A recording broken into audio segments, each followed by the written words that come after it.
Lakini pia huyu mwanadamu anafanywa kuwa, yani mipango yake ni kumfanya mwanadamu asiwe wa kawaida. Asiwe wa kawaida. Wana mipango ya kumboresha mwanadamu. Amen. Transhumanism. Huyu yani unamtoa kwenye hatua moja kwenda hatua, yani wao wanasema tunataka kumbadilisha mwanadamu. Tunataka tumboreshe mwanadamu. Hivi alivyo hivi sivyo.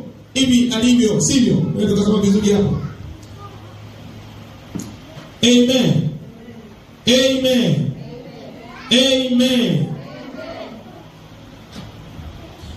Kumtoa kwenye hatua moja, yani wanaamini kwamba Mungu hajatuumba vizuri, yani alikosea. Ndio maana unaweza leo watu wanatoboa vipua, wanaona kitu cha kawaida tu. Msukumo mkubwa wa watu kujichubua, msukumo mkubwa wa kumkosoa Mungu. Anaweka nywele za bandia, na akivaa nywele za bandia anaonekana ndio yuko vizuri. Mwanamke safi anaenda na kileo safi, ameboreka, mwanamke wa kisasa. Ndio maana kama mtu kama hujafanya, mbona kama mwanamke mshamba kama mshamba hivi.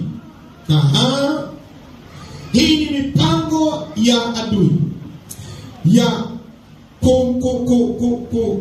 kumbadilisha, kumboresha mwanadamu. Kwa mwanadamu bado hajafanya nini? Yaani Mungu alikosea katika uumbaji wake. 2030 mtu huyu awe amebadilishwa. Amen. Amen. Amen. Agenda human World Economic Forum. Na kwa hiyo ndio ajenda zao. Haya ndio mipango yao ya kumbadilisha mwanadamu. Na kwa nini? Kwa sababu Mungu, shetani anajua kabisa Mungu hapendi mwanadamu atoke katika asili yake. Ndio maana shetani anakazana kumbadilisha huyu mwanadamu, amtoe kwenye asili ya Mungu. Tuko pamoja na Mungu? Tuko pamoja? Kwa hiyo wanapofanya mwanadamu atoke kwenye asili ya Mungu, maana wanamweka kwenye asili anayoitaka yeye shetani. Na mtu ajivunie kwa hivyo. Ajivunie anabadilisha rangi. Ndio maana unaweza mtu anapojichubua, ametoa ngozi yake, ndio anaonekana anapendeza. Anaonekana ni mwanamke wa kireo. Sasa hivi hata wanaume nao anajichubua. Na wanafanya vitu vya ajabu namna hiyo, anajibadilisha namna hiyo, na anatoboa sikio, anatoboa masikio, na pamba sikio lake hilo, pua anatoboa hivi mpaka wakati mwingine unakuta uso mzima ametoboa vichuma, vipambo, vikuku vimejaa huko vichuma. Na ukimwambia, "Ndugu, kwa nini unafanya hivi?" Yaani mimi nisijichubue. Yaani mimi nisifanye hivi. Mimi nisifanye vile. Mimi nisifanye hivi. Ukiona Mungu chochote alichokikataza, alafu kina msukumo ndani yako ukifanya, uko tayari mkosee Mungu lakini ufanye hivyo unavyofanya, ujue kama hujabadilishiwa DNA, basi shetani amepandikiza roho yake ndani yako. Na kama amepandikiza roho yake ndani yako, tunaikemea katika jina la Yesu. Amen. Katika jina la Yesu.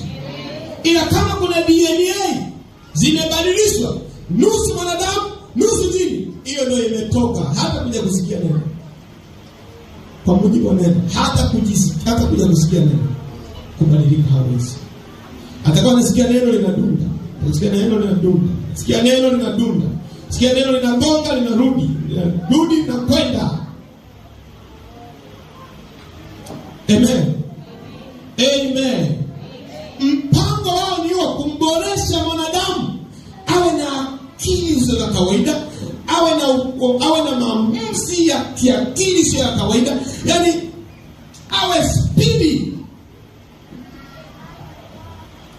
Katika Ufunuo sura ya 9:6 anasema, "Na siku zile wanadamu watatafuta mauti wala wataona kamwe, nao watatamani kufa, nayo mauti itawakimbia. Hapa ni ile maandiko yanasema katika Ufunuo hapo tuliposoma nyakati za mwisho kifo kitakuwa kimeondoka. Kifo kitakuwa watatafuta watu wafe, watu kutokana na ile dhiki kuu hakitakuwa. Teknolojia itafaulu, ambayo ndio nasema hapo wanatafuta hivi dawa za kuondoa kufa, mtu asife. Teknolojia wanaitengeneza hivi, mtu awe na akili au na uwezo au na ufahamu mkubwa, na kazi kwamba yani hata kufa asiweze kufa, asizeke. Tumeona watu wakifanya mapinduzi, watu wakifanya sasa hivi kuna operation, mtu anataka sasa hivi kuna madaktari special, ukitaka akijiangalia kwenye kioo anaona kama anaenda kuzeka, anaenda kwa daktari, anaenda kumfanyia operation. Sasa sitaki muonekano huu, nataka niwe na muonekano huu. Wakati unaiona vitu vya namna hii sio kama ni maendeleo. Mtu anaweza kuchuna ngozi yake anaondolewa. Kama ni pua, anasema pua yangu sitaki ikae hivi, nataka ikae hivi, anawaelekeza. Hii Mungu alikosea kutengeneza pua hii, mimi nataka mnitengeneze hivi. Wanaanza kumfanyia operation, pasua pua yake, wanainyosha, wanaiweka wanataka kuweka, inakuwa wanataka hivi, anaboreshwa mwanadamu. Yaani sasa inakuwa kama mtu unamupdate. Ameshapita na wakati, ndio kumupdate ili asipite na wakati. Amen. Amen. Amen, Jose. Tunakumbuka kama kina Michael Jackson alifanyia operation, anasema si ngapi huko.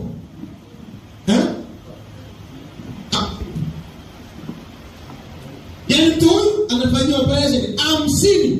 Nataka muonekano huu. Pua yangu ikae hivi.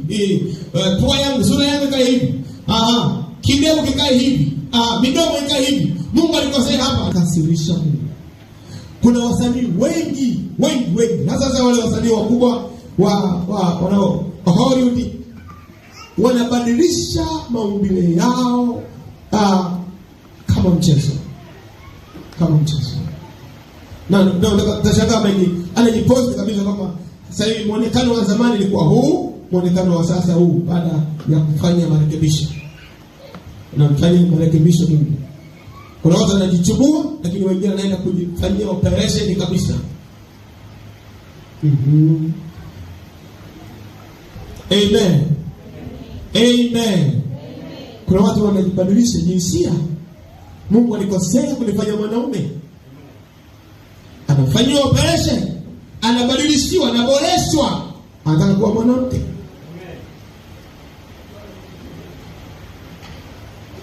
Wengi tu. Mimi Mungu kwa nini alinipa matiti madogo? Anaenda anaboreshwa naye awe na matiti makubwa safi.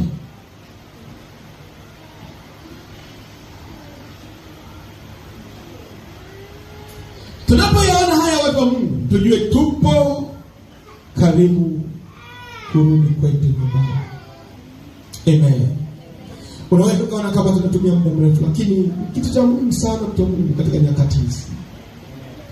Injili za tuition hizi za mihemko hii, mihemko haitatusaidia.